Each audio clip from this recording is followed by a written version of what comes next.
Well, good morning. So it's a huge honor to be here. It's really warm from the UK, so this is like sweaty territory. And I made the mistake of walking from the hotel, which is, I kind of live up to my blonde, meme a lot of times. But for now, it's fascinating to be in this industry. And so much so because we have things like this happening, where Lorenzo, who's a researcher and a journalist, interviews somebody who's broken into a company who sells cyber warfare capability and does so as a puppet. And this is totally normal in 2017. And I think it's pretty cool. So hello, I'm really glad everybody could be here. It's a phenomenal turnout. And when Matt asked me to be keynote speaker, it was a huge honor. And I went through what I think a lot of speakers probably go through. There's 3 stages. The first is elation. You're like, my God, this is amazing. Like, wow, why me? Like, this is huge. Like, why would you want to pick me? And then when that kind of fettles down, you go ahead into stage 2 and you work out what you want to talk about. And like most research, you pull out a piece of paper and you decide the flow and you work out how you want to do it and the message. And then step 3 is full-on imposter syndrome crash, when you see the speakers that are coming after you and you think, there's a lot of talented people talking about some amazing stuff. What the hell am I doing here? But it's cool because what conferences like this give the community, and I'm going to be harping on quite a bit about the community word for a while, is that it allows people like me, whose my sole job is research, and as Matt said, I've been doing this for a while, to participate in conferences even though they can't be there. So I urge you, use the hashtag. Speak about stuff that you enjoy a speaker talking about. Argue with them online. Speak to each other. Hashtags are really important because you'd be amazed at how many people actually do follow conferences who might never get the chance to go to a conference like this or elsewhere in the world. So please use the hashtag. So I guess with all things, you wonder why people do the things they do and why people are in positions they are. I started hacking around 91. We moved from the UK to South Africa, and moving from, say, London to South Africa during the heart of apartheid, which was a rather ugly period of time where oppression was normal, you want to see what people are talking about. And I lived in South Africa where if you went into a bookshop and you had a foreign magazine, the magazines were full of black markers where people had decided to remove stuff they didn't want you to see. And I was intrigued, and at the time, there's this thing that was popping up called BBS, Bulletin Board Services. I'm really showing my age now. And we just got a modem, and it was a 9600 baud modem, and cost a fortune. My old man's an engineer. And it was the type that you did where you plugged the phone into the socket, and then you dialed up, and I missed the sweet sound of dial-up. And then you connected into this thing called the internet, and then you could go into places. And one of the things that we couldn't do was access certain BBSs. So myself and a few friends circumvented that. This was about 92, 93 to see information. And that kind of started my career. And then I worked in the first .coms, which was throw money at everything and let's hope you can build something. And then Sir Tim built this thing called the World Wide Web. Christ, I'm sounding really older. And these things happened. And then I had the chance to start an organization with a few friends called OWASP. And at the time, it was because there were no communities for this new web application security thing. So there were no books, there was nothing. So we thought, like, this could be big, this World Wide Web. I mean, we had lots of animated GIFs of people doing digging. Anybody remember those? Under construction. And for my sins, I wrote the first, co-authored with Mark Curfew, who's a genius, the first web app hacking book.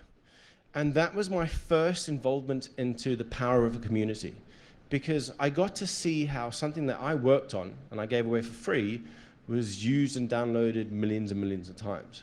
And it was great to see like what could be done with a group of people who are passionate about what they do. And then I've been involved in Black Hat for a very long time. And then a couple of years ago, I was invited to join the review board with Matt. And this was quite another humbling experience because Black Hat is probably one of the biggest hacking conferences in the world. It's been around for 18 plus years now. And thousands of people want to get in and talk to Black Hat. And for me, being part of the Black Hat review board is you get to see where trends are coming. You get to see what people are doing, where the research is going, and where our community is growing. So I've been very fortunate in my career to follow the path of this industry. And I liken this industry to that of a child.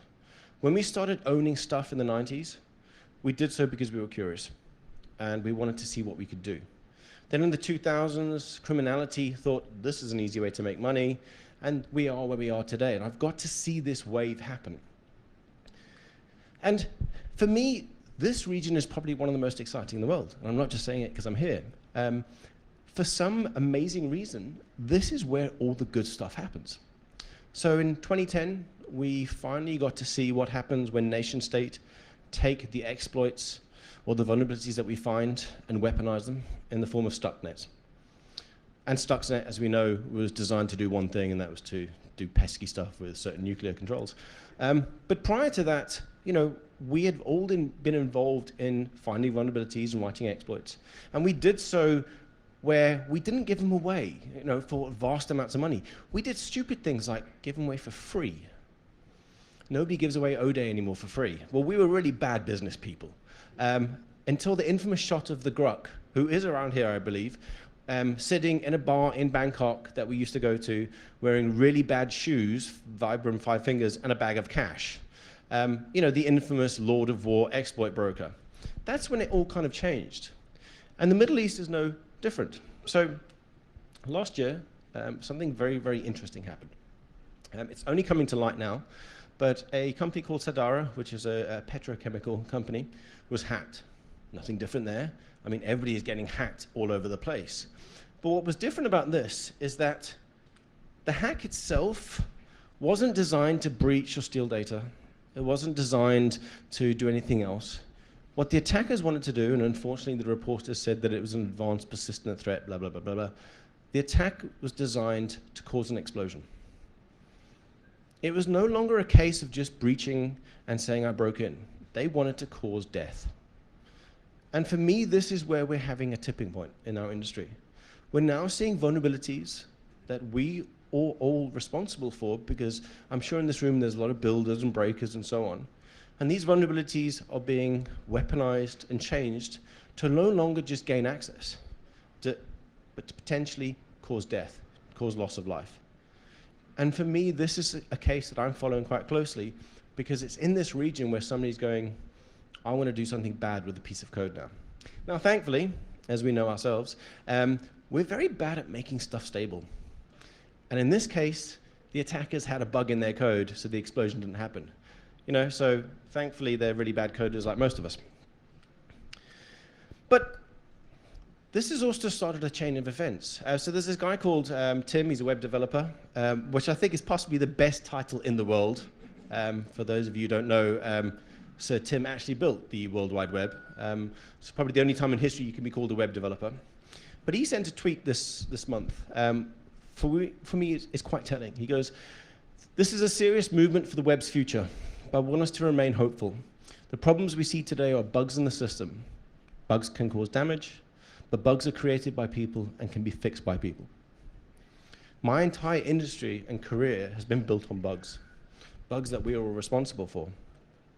And when the inventor of the World Wide Web turns around and says, I can imagine Mark Zuckerberg is devastated that his creation has been abused and misused, sometimes I have the same feeling. #just saying. You have to admit something's very, very wrong in the state of the internet when the author and the inventor of the World Wide Web is starting to having serious concerns about what he's built. But I think there's one thing we can all agree. We live in truly fascinating times. When we started out hacking, there was a very, very small community. I can now count a lot of personal friends who we used to do a lot of very interesting stuff on, thankfully before social media, which means we would never get arrested, who are now captains of industry. They're working with various governments in the world, defining cybersecurity policies. They're running Facebook security programs like Alex. They are doing amazing things. And at the same time, we now live in an industry and a time where access to information has never been easier.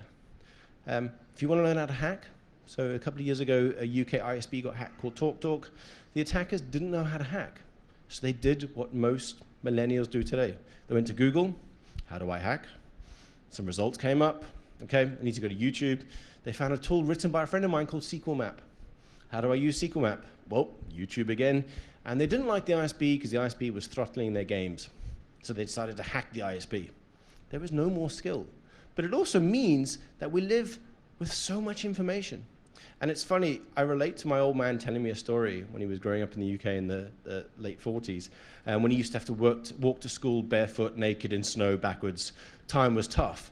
And it felt like that when we were starting hacking, because there were no books. It was a miserable